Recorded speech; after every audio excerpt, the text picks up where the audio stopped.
Au sommaire cette semaine, des postes d'enseignants supprimés dans les Landes, retour sur Foie Gras Expo et à la découverte de la forêt landaise.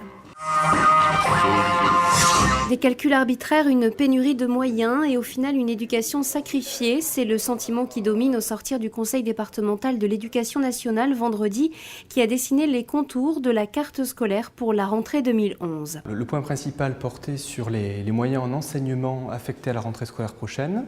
Donc dans le premier degré, école maternelle et primaire, il y aurait un déficit de 7 postes. C'est-à-dire qu'entre les suppressions et les créations de postes, il y aurait moins 7 postes dans un contexte où les effectifs augmentent. Concernant le second degré, collège et lycée, là aussi, on voit que les moyens sont en augmentation, mais pas au rythme de l'évolution des effectifs, ce qui fait qu'en réalité, les moyens sont en baisse. Il y aura donc plus d'élèves par classe et moins de moyens d'enseignement dans le second degré, collège et lycée à la rentrée prochaine. Cette nouvelle répartition va engendrer un taux d'encadrement historiquement faible dans le département, déjà en deçà de la moyenne nationale, alors même que la population scolaire ne cesse d'augmenter. Un calcul inacceptable pour Henri Emmanuelli. On a supprimé 60 000 postes. Il fallait bien qu'à un moment ou à un autre, ça apparaît sur le terrain. Et c'est en train d'apparaître avec des suppressions de classes dans les Landes, dans le primaire, avec des suppressions de postes d'enseignants et dans le secondaire et les collèges, avec des classes pléthoriques, une surabondance, n'est-ce pas, de contractuels par rapport aux titulaires. On est quand même très désabusé, très en colère de voir ce qui se passe. Parce que je rappelle, c'est l'éducation des enfants. Et tout le monde sait qu'aujourd'hui, dans les temps où nous vivons, un gosse, il joue sa vie à l'école. Il joue sa place ultérieure dans la société à l'école. Et si on commence par démolir l'école, alors le pays va aller très mal dans quelques années. Outre sa demande à l'inspection d'académie de revoir sa copie, le département a réclamé la création d'un observatoire, sorte d'outil régulier de concertation entre les acteurs de l'éducation. En filigrane de la 20e édition du salon professionnel Foie Gras Expo à Mont-de-Marsan, la situation dans la filière palmipède à foie gras et l'impératif de transparence qui anime de plus en plus producteurs et consommateurs. Il y a une vigilance de la part de la profession qui est assez importante. Le fait d'avoir une filière structurée avec un cahier des charges de production qui permet de pouvoir un peu de garantir au consommateur un produit qui soit conforme à ce qu'il attend. Je crois que le point le plus important pour la filière gras en ce qui concerne l'action du département, c'est d'avoir soutenu et mis en place toutes les aides concernant le label rouge et la défense de cette appellation foie gras fermier d'origine lande, qui doit être important au moment où aujourd'hui on parle de qualité, où aujourd'hui on parle de raccourcissement des circuits.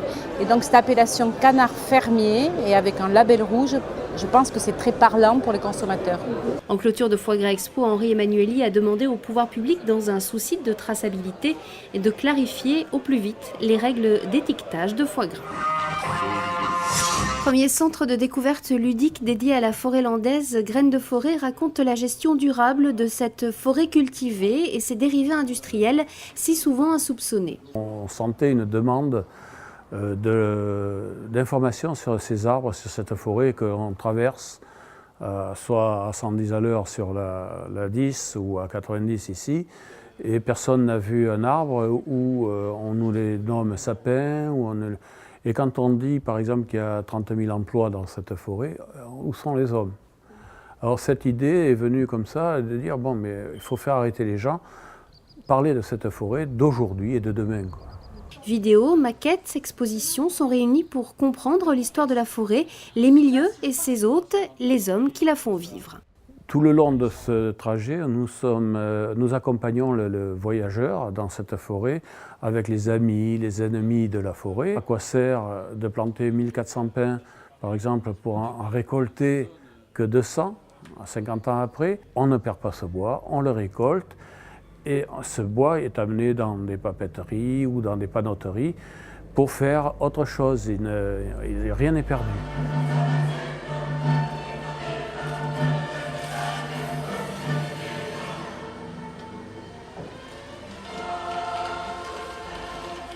J'ai appris que c'était un métier assez compliqué, assez long déjà.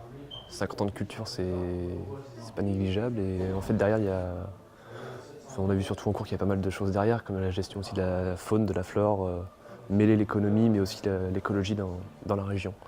Ça permet d'avoir un autre côté sur la gestion industrielle, qui est de prendre en compte un autre avis, quoi, des sylviculteurs, quelque chose qu'on ne tient pas forcément en compte, on a plutôt un regard extérieur, donc du coup c'est bien d'avoir ce regard-là. Installée dans une maison traditionnelle et se poursuivant sur un terrain forestier, Graines de Forêt invite adultes et enfants d'avril à octobre sur son site de Garin.